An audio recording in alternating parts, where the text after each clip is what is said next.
which is so core, really to Judaism and to the Jewish approach to life. In other words, the seriousness of sexual prohibitions and sanctifying that part of our life. And but really it applies to all people. I think it was Ross who last week cited to the verses in Leviticus, and I wanted to point out that if you look there, it's in chapter 18. We see, first of all, that it begins talking about how the children of Israel should not conduct themselves in a way as they saw in the land of Egypt. And in all their different customs they shouldn't follow. And then it goes on to explain that mostly we're talking about different promiscuous type of conduct. So that's in the beginning. Literally, Leviticus 18:2 starts this discussion. What's also nice is the first verse. Maybe it actually is verse 3. In verse 2, it says, speaking when God spoke to Moses, saying, "Speak to the children of Israel and tell them, I am the Lord your God."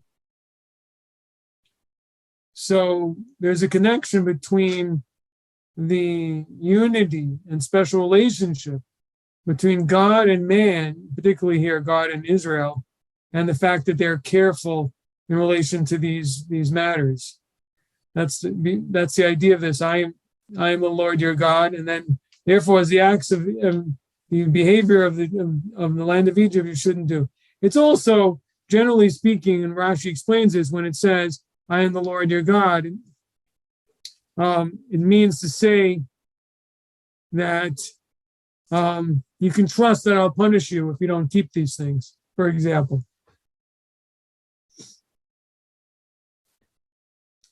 the language is, I'm trustworthy to find recompense.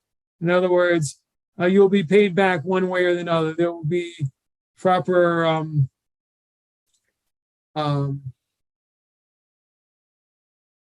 there'll be consequences, basically. Because your master, your king, is God. And so basically I'm giving you instructions you have to follow. So why all this hoo-ha about it? Because it is so difficult. Because human nature does pull the person towards these behaviors. So therefore, God emphasizes the fact that you better listen. I want you to listen, and there is going to be reward and punishment if you don't listen. Now, if you look at verse 6,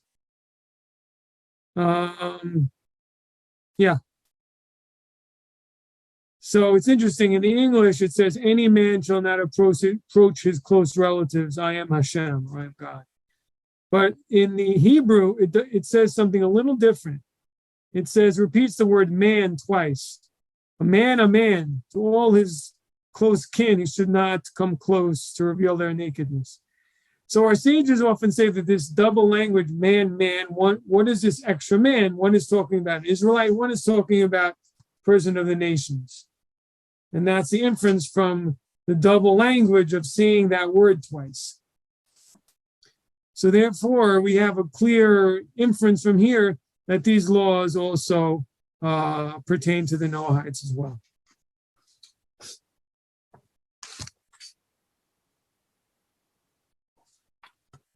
So last time we spoke about the fact, I think, if I'm not mistaken, first of all, we spoke about the importance of Torah study in many, many different ways, and how Torah study is antithetical to perverse sexual behavior. And I wanted to talk about this time how prayer is also a tremendous means of assistance and support for a person to stay away from such behavior also. And to understand that, we have to just understand prayer, also something I've spoken about in the past, but not only is prayer, a way of beseeching and speaking to God, but it's also a time to meditate about the godly and divine reality. So in other words, for one thing, in most synagogues, or many synagogues, they just have the verse, "I place God before my eyes at all times," in Psalms, somewhere in the front of the synagogue. And so that's the idea that during prayer, that is the state of mind a person's supposed to be in, is God is right in front of me. So meditating on that state of mind, that God is right here in front of you, puts us in a very serious transcendent state of mind.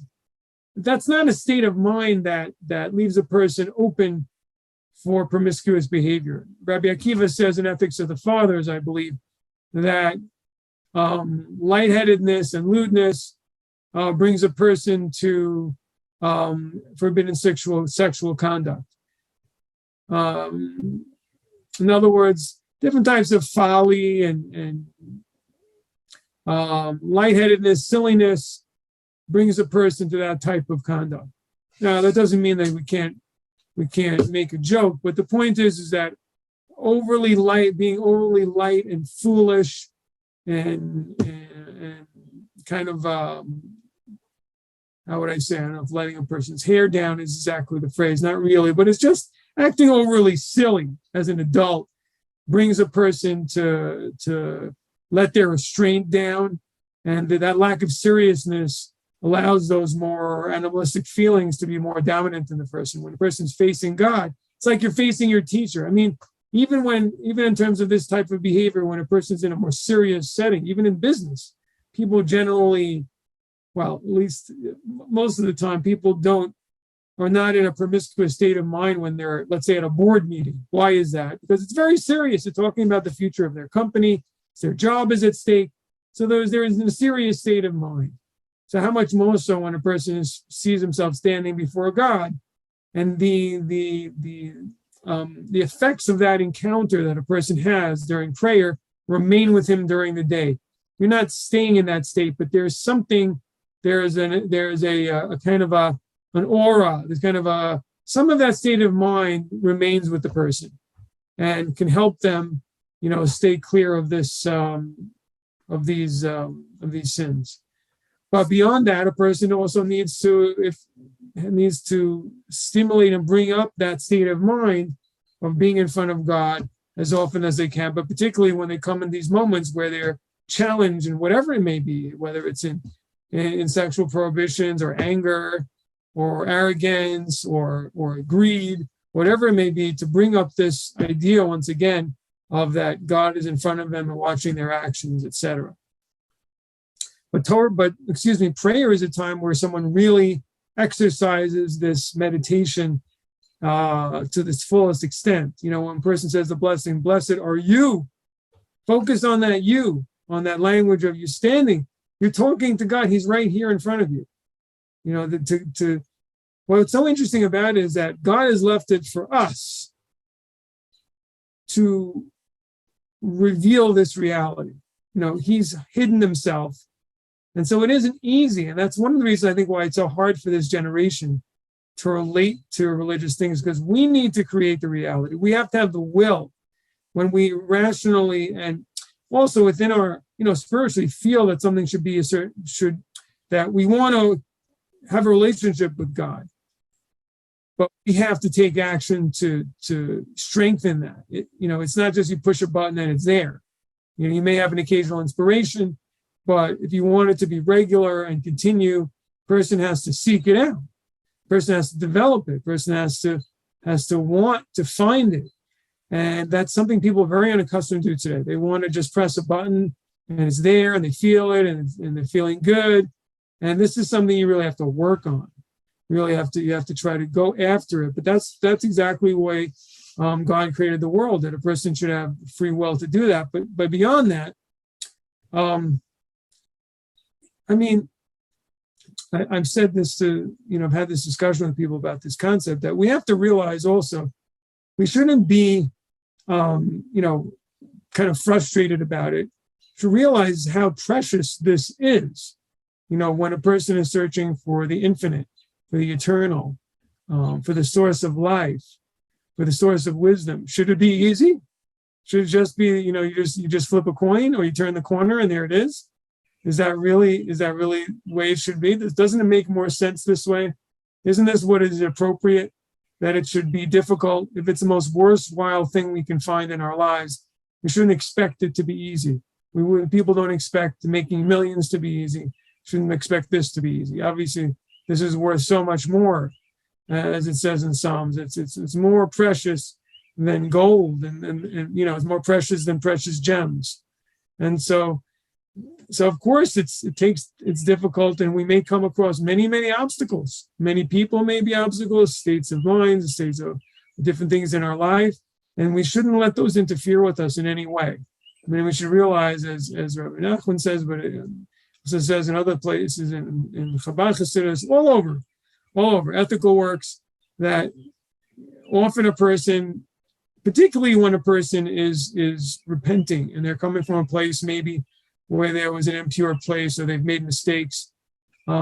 So they're going to be sort of prosecuting angels, or you could call them just bad habits, however you want to call them, that are saying this person doesn't deserve to come into this chamber here, into this holy area, where they did so and so and so. What are they doing over here? They don't belong here.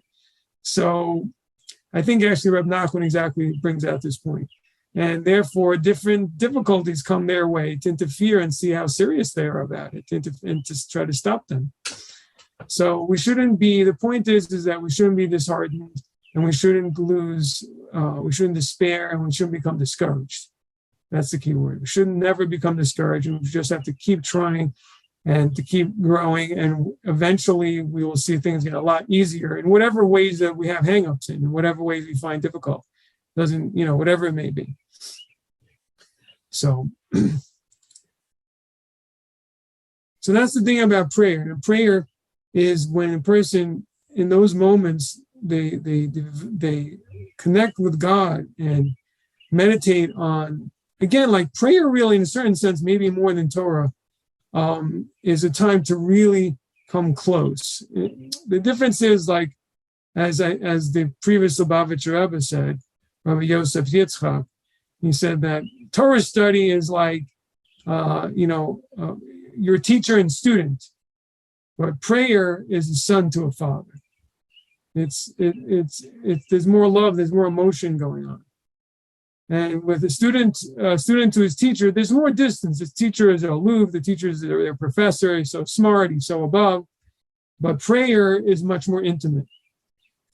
But I think is also another point, particularly obviously with halachic study, in that it's a little bit from an objective point of view. The person's thinking, you're talking about what we should do, what we shouldn't do, or even if we talk about different stories in the Midrash of the Bible, but we're not talking about God Himself. We're not dealing with the relationship. It's almost like the difference between husband and wife doing things around the house. That's kind of like halacha. The husband has his things he needs to do. It's his responsibility. The wife has her responsibility. But they're not sitting down and having a conversation. And the husband isn't looking at his wife and saying, look at all these wonderful things she's doing. Look how lucky I am to have such a wife like this. And that's the idea of prayer. As a person thinks, what an amazing God I have. What a creator. Look at this world. Look what He's done. Look what He's done for us, for my people. Look what He's done for man. Look what He's done for me individually, as the first blessings of the day tell us. He's given my life back. So the person's directly thinking about God, directly. And that's a very powerful thing. You're working directly on the relationship. And that's so important. And obviously, again, that really uplifts a person. In the Hasidic works, it actually comes from the Zohar. Says that the verse when it says that in the story of Jacob, when during his dream and he saw a ladder that was rooted on the ground and that ascended up to the heavens. So the Zohar says that's prayer.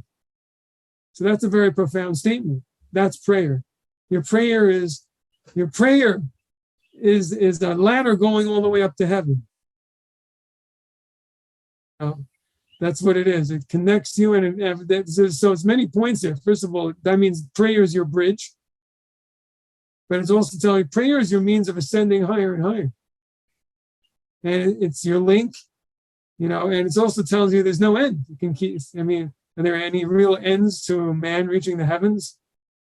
You can't. There's so many of them, and for man, it's the Talmud, whether it may be allegorical or what, says that it's between the seven. Each of the seven heavens is a distance of walking distance. I think it means 500 years between each heaven. So they're talking about, from man's terms, endless. That's the point. It's so. But the point, I guess my main point was that this is our means of connecting to the highest levels. And that's through, really, so it develops our love and fear of God, our God awareness. And if you read the prayers, it's also like, if we take the time, and Noahid's lucky because you're not reading it in the Hebrew. We read in Hebrew, and a lot of people in this, particularly if you're not living in Israel, people don't even understand Hebrew. If you're not more scholarly, even scholars, a lot of it is hard to understand because it's written in biblical Hebrew, poetic Hebrew. You're reading in English, you understand. Maybe it's one interpretation, maybe you don't have all of them, but still, at least you have a clear, easy to understand, way to connect to the prayers. You see what's going on there, what it's talking about.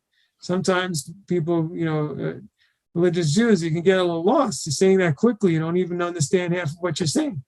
So, that's kind of lucky that you have that ability that you can, but that's really the point, is that we have English books now, and you can really think about the words that you're saying there, and how great are your works, and everything from A to Z. I don't have to tell you, and even to think about, you can even think about in terms of the, inferences and the meanings of God creates darkness, and, it's endless, but the angels and, the angels singing, and all of creation singing to God.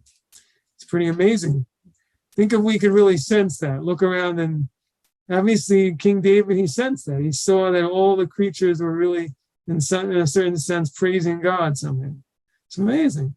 It reveals, the divine mystery of creation that we, that you think you'd have to be a hermit to really, to really find it. And at least we're getting a taste of it from King David and his writings and his poems for us.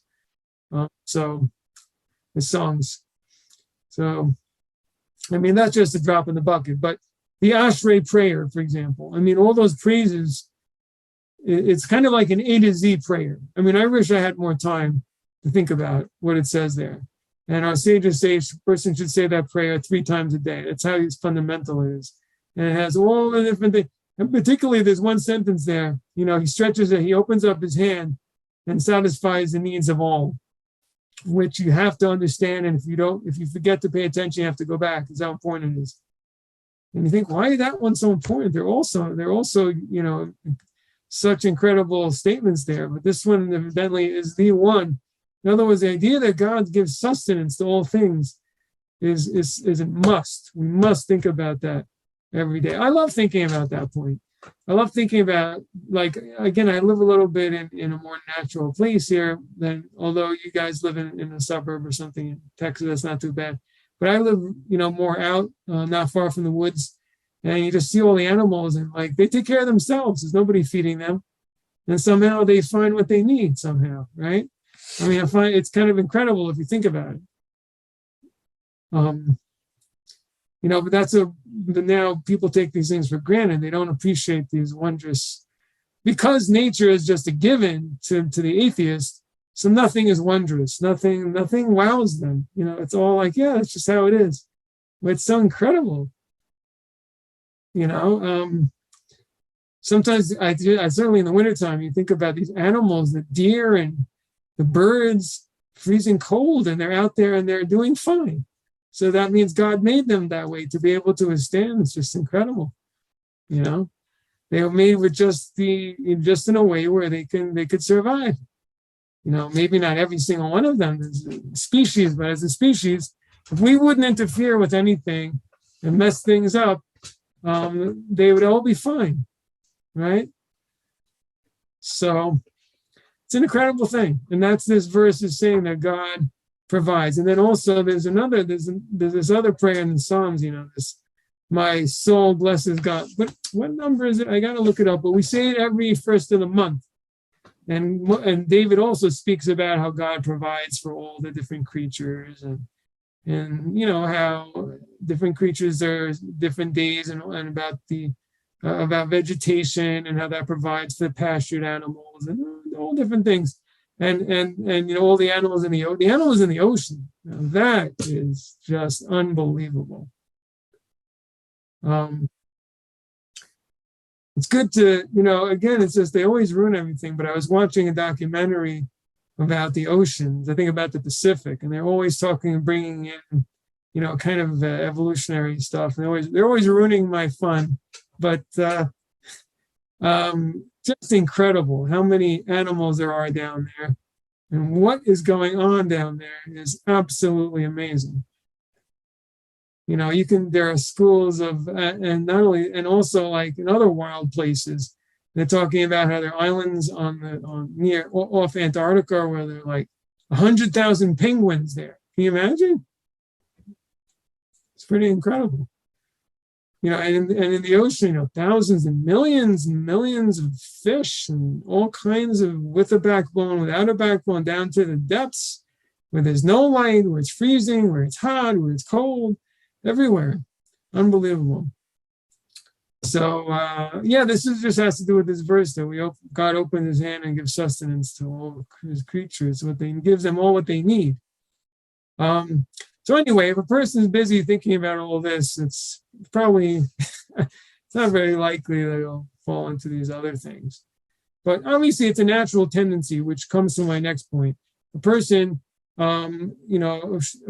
so there's Torah study, prayer, in terms of things that help prevent a person falling into sexual immorality. But the third thing is absolutely, necessary and important for the vast majority of people, and that's marriage.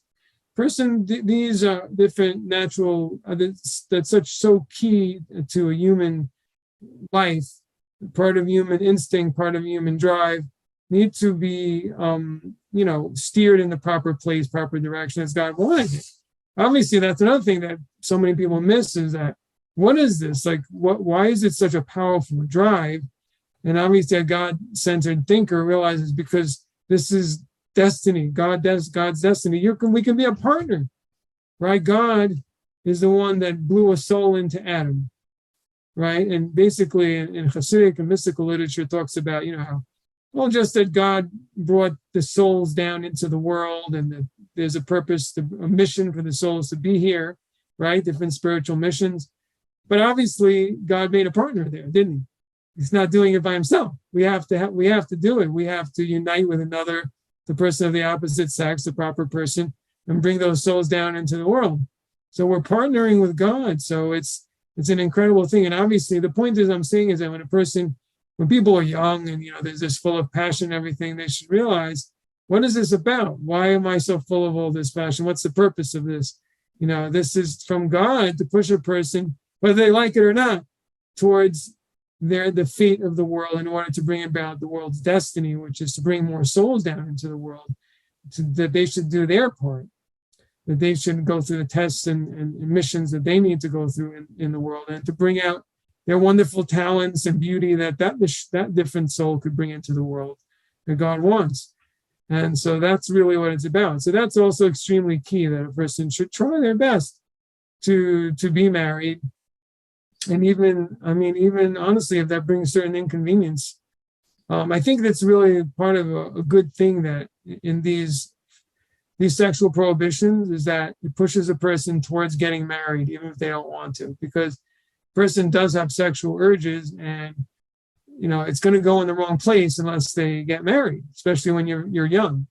So it kind of pushes a person towards getting married, and that's very important, because it's not easy to be married, because women are so different, and there's all these responsibilities and so on. So it's one of the factors that will lead a person towards being married, right? Is that the person has these needs, and they need to be in the right place, and they can't be in a different place. So they need to seek to fix that situation. So it pushes them towards being married, and that's a very, very good thing. And then all of a sudden they realize what an amazing thing being married is. Anyway, having the other person and really thinking about another person, and they realize there's a lot more than just physical companionship.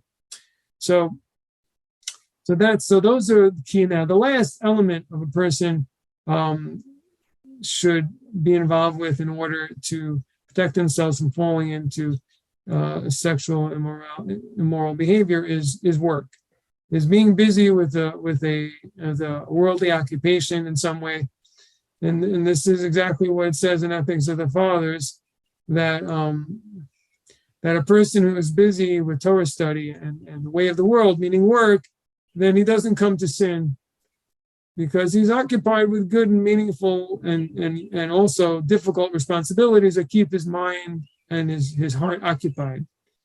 So with the way of the world is, I hope it means marriage, but generally it's interpreted to mean a livelihood. That a person is busy with Torah study and a livelihood, then they don't have the time or the energy or the foolishness to be busy for their minds to wander towards promiscuity. So these are the four pillars that are so important in a person's growth, but also assist them in keeping them away from this pit. So it's just, again, it's just such an interesting, it's really a tremendous mystery, and such a special sanctified thing. As I've said in previous lectures, like where we find holiness, that's where you find the most prohibition. For example, there are additional prohibitions in the temple.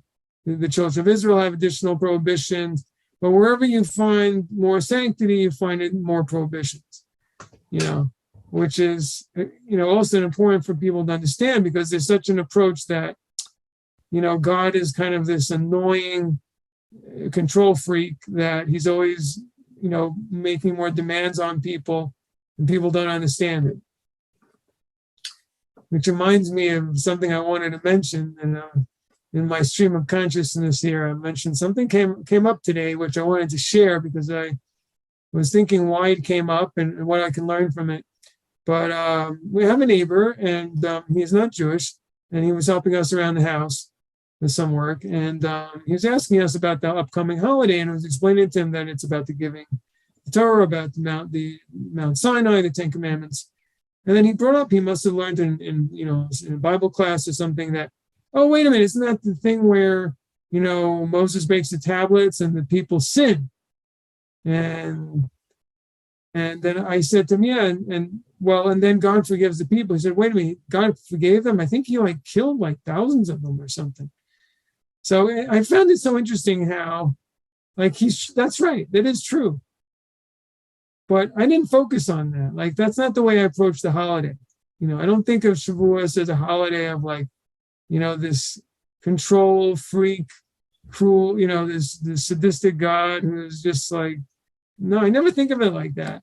And I was thinking, and where does this come from? And why is his kind of focus was on this other point? And for one thing, I think it's an issue with studying only the written Torah without any interpretation from the sages, where your emphasis seems to focus. And again, I don't know a lot about Christianity, but everyone knows that Christianity's view of the Old Testament, or what they call Old Testament God, was that it's a very angry God, very angry and always lashing out and that kind of a thing. And that the New Testament is about love and so on and so forth.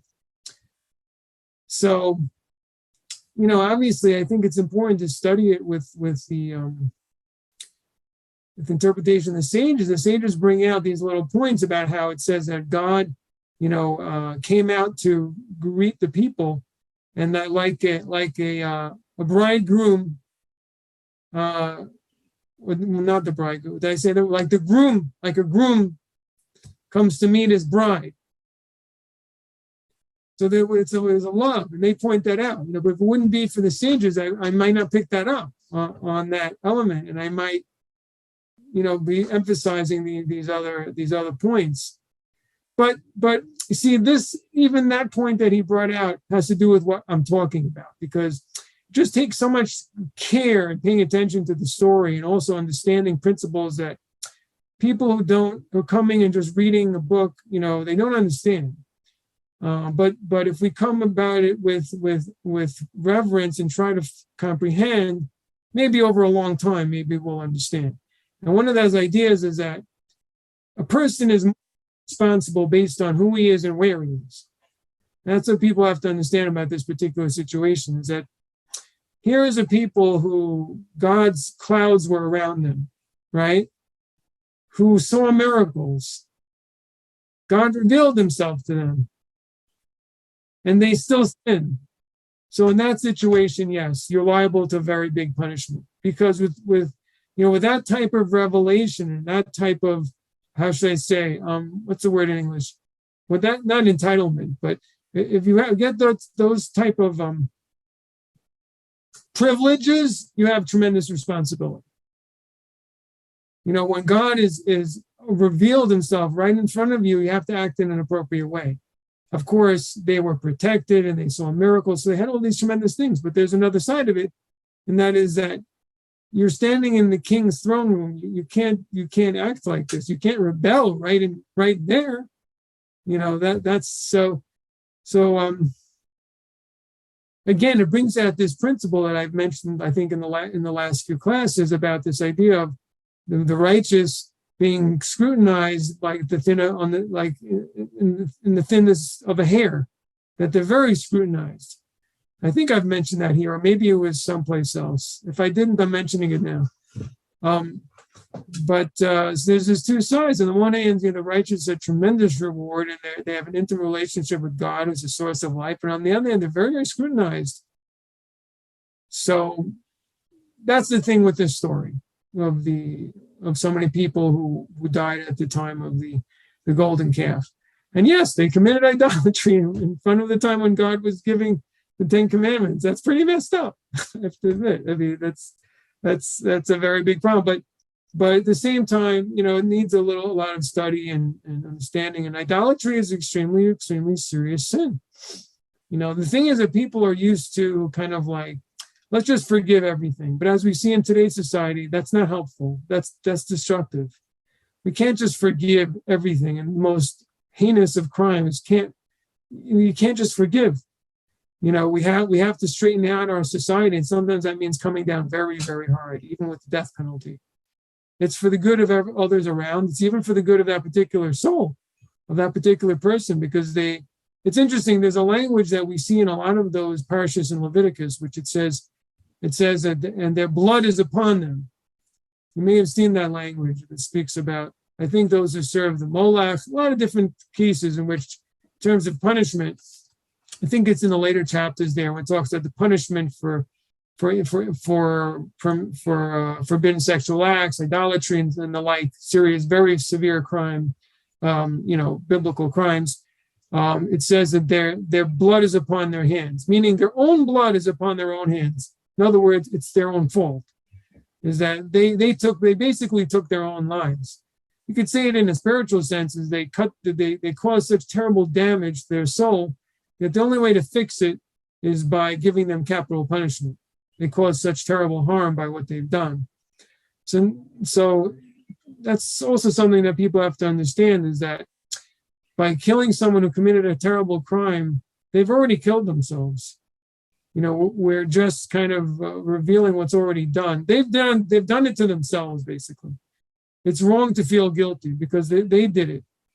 That's what Rashi explains that on those words, is they've done it. They did it to themselves. The person shouldn't feel guilty for meting out the punishment because they're not innocents. Okay. Anyway, so let me see. Where am I?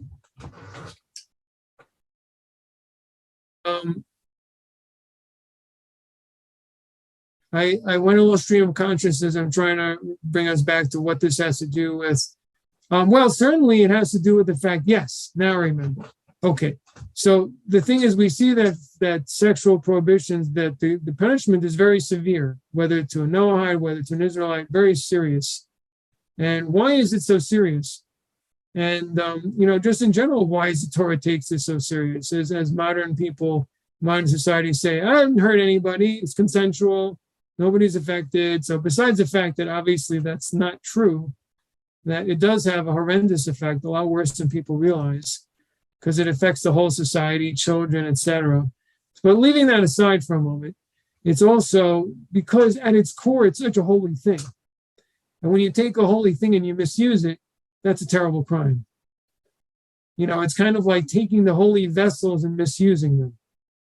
Think about it. This is the energy, the power to bring a soul down, a divine soul, piece of divinity into the world, right? An image of God. A person misuses that for their own pleasure and corrupts that by misplacing it. It's worthwhile to mention that the Zohar, speaks about in terms of God's attributes, talks about a unity, basically like a sexual union between male and female character traits, an upper union and a lower union, and so on. And so, and that's not because of some, whatever. That's not because of the wrong reasons, of course. I shouldn't even have to mention such a silly thing. But it's because to bring out, how sacred this is. And I think by the reason that it's important to realize is because, like I said, because we have to understand why this isn't just like a human, this isn't going to the bathroom where it's just a human, impulse, instinct, which just needs a release and it doesn't make any difference. And that's how people look at it today. But a human being is not just an animal. And even in animals, they shouldn't have a mix of species. But putting that aside, this is an incredibly powerful thing that represents, as I said, a divine unification that also brings a soul down to the world. Shouldn't be misused. So if we realize how, that point, then our approach to it obviously is very different. So I think I may have mentioned something about this in my weekly thought this week. Okay.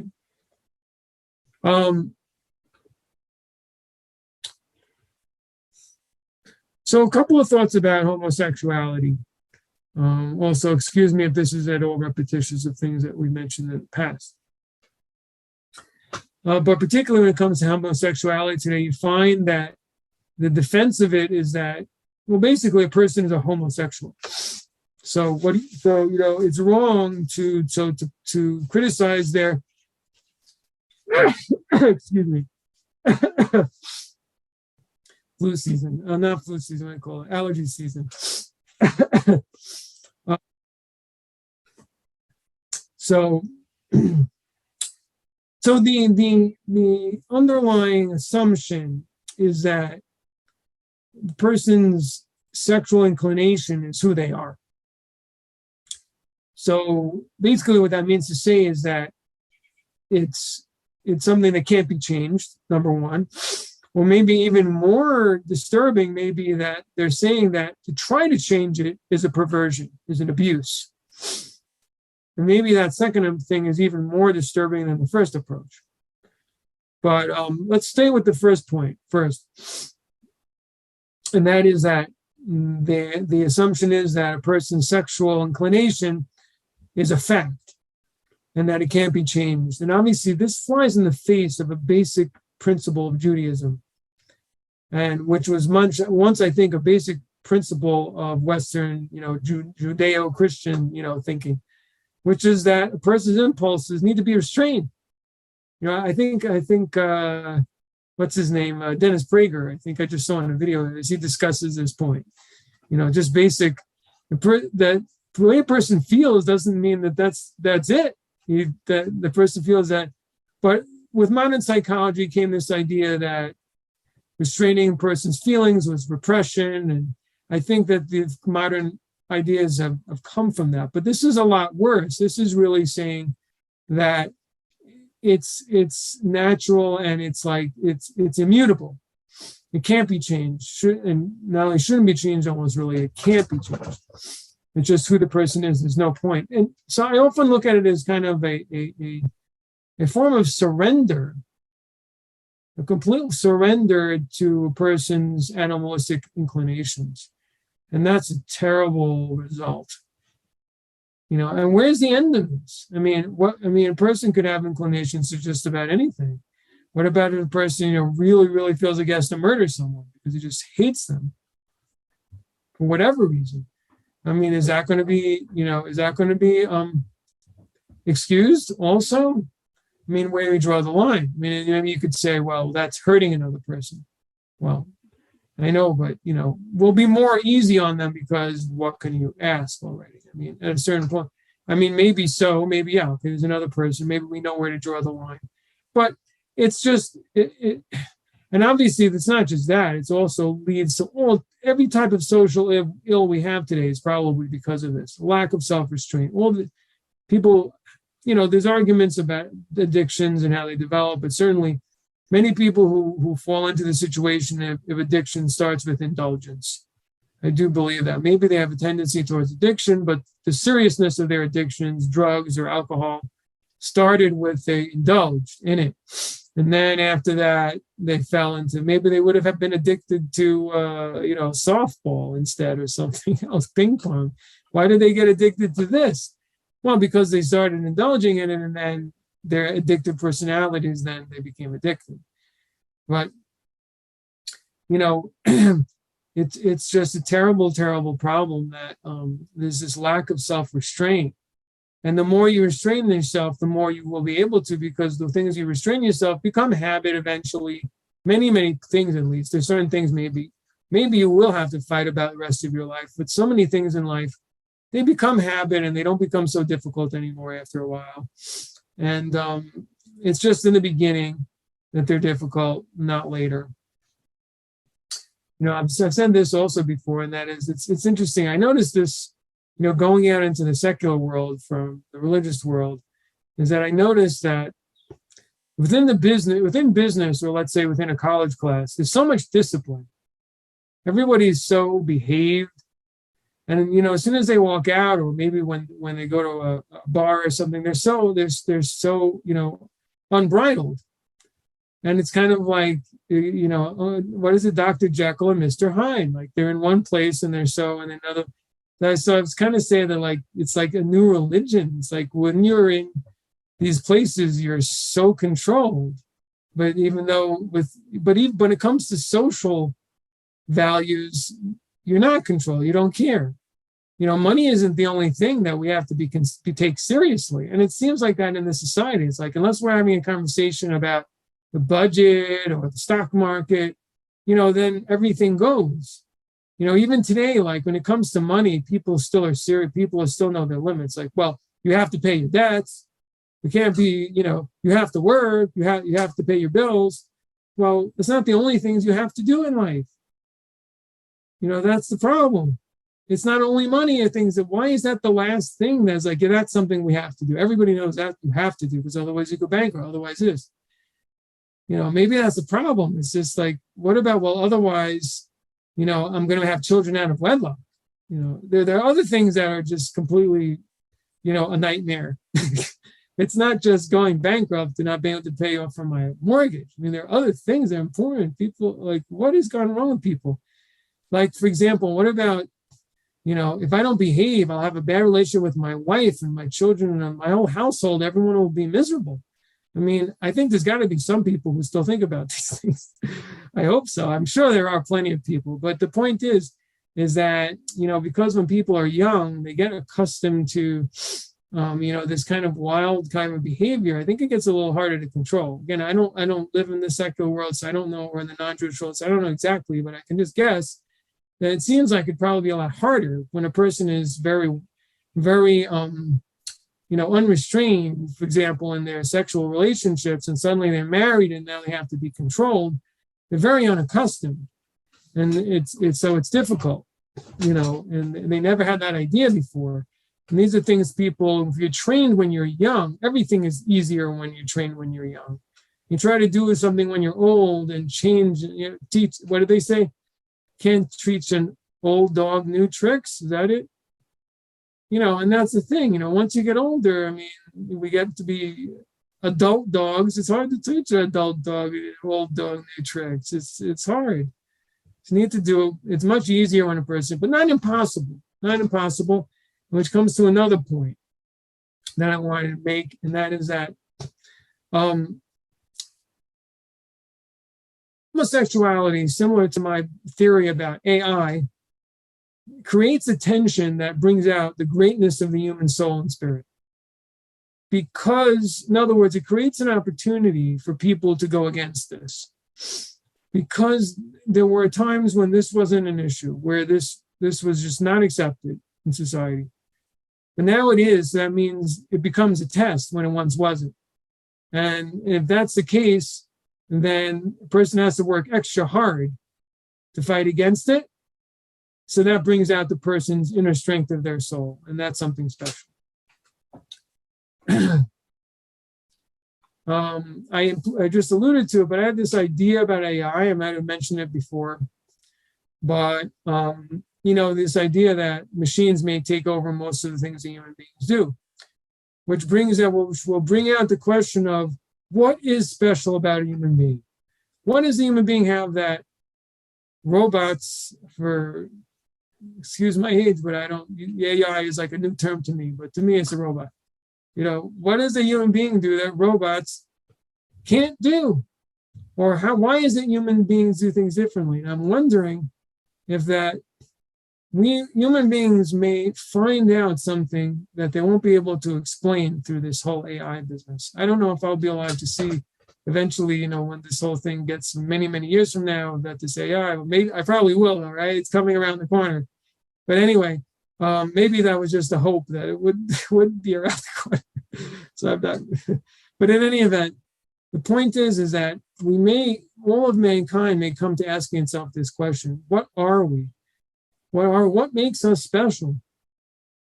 Or another thing is, if they find that human beings have a certain amount of fortitude or creativity, that no matter what they do, they can't get machines to do, that may bring up the question, what makes a human being special? We've done everything. We've copied the brain and all its synapses and everything, and still, we can't mimic the human being. Why not?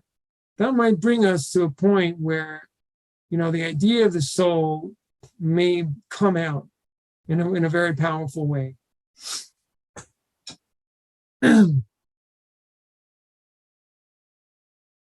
Okay. Another point about homosexuality is that it denies the value of bonds and bridges and intimacy with the other, with that which is different than ourselves, with the opposite side of the coin, with realizing that we're deficient in a very basic way and we need the other that is different from ourselves, male and female, the other attribute. There's an explanation in the Midrash, because it says in the prayers, probably originally from the prophets, I just don't know where it says it, but it says that he creates peace in his heavenly abode, right? In the heavens, in the above. He should also bring peace upon us. So what is this peace above? So the Midrash explains that they're angels of fire and angels of water. So they don't mix. They shouldn't mix, right? But God, he creates a miracle, so to speak, and they're able to coexist. Both angels of fire and water.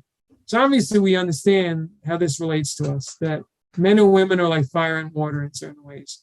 They really are very, very different.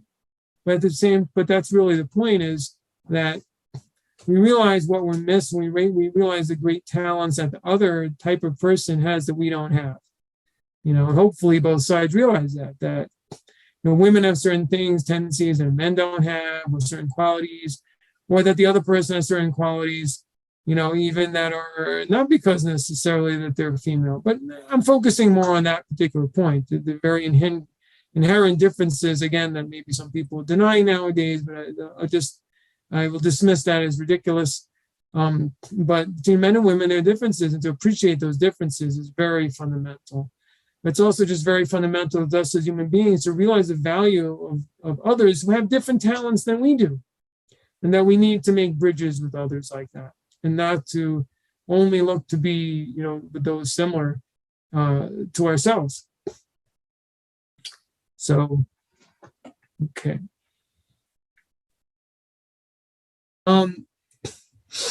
So again, So homosexuality and bestiality have this thing in common, is that they're both completely unnatural, or I should say they both don't lead to a reproductive result at all. So they both, in the most severe of ways, are sabotaging the divine plan of propagating the species in the most severest of senses.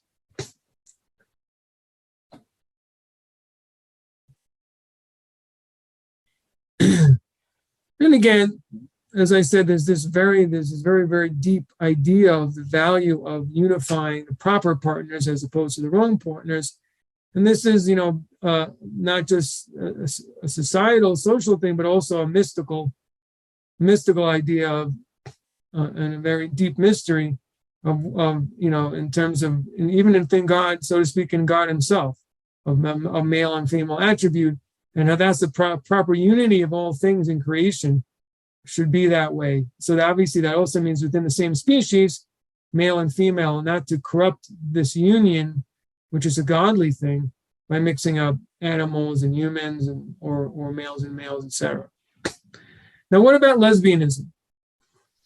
So lesbianism, just now we're talking just about a halachic point, and we'll probably end on this,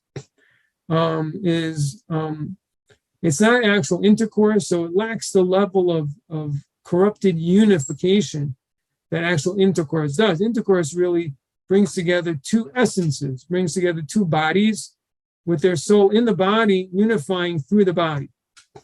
So it's really it's really this two souls and two bodies unifying. And if that's a corrupted unification, that's very bad. Two women, that doesn't have that same unity because there's no interlocking. At the same time, the source of the prohibition is that it's one of the practices, promiscuous and degenerate practices that were found in ancient Egypt. And it's an idolatrous, degenerate practice, obviously, which leads to, and it bears a similarity to homosexuality, obviously. I mean, first of all, it leads a person, it is a form of rebellion also, because basically the female gender, female sex is refraining from finding a proper male partner. And that's obviously a form of rebellion, because again, as we said, the mission is to bring children into the world, which the person is not doing, wasting their sexual energy on a relationship that is corruptive and not leading to procreation. So, okay, any questions about any of this? I don't know if you can remember the stuff from the beginning. I'll try to stop in between next time. But if you have any questions or comments, please do.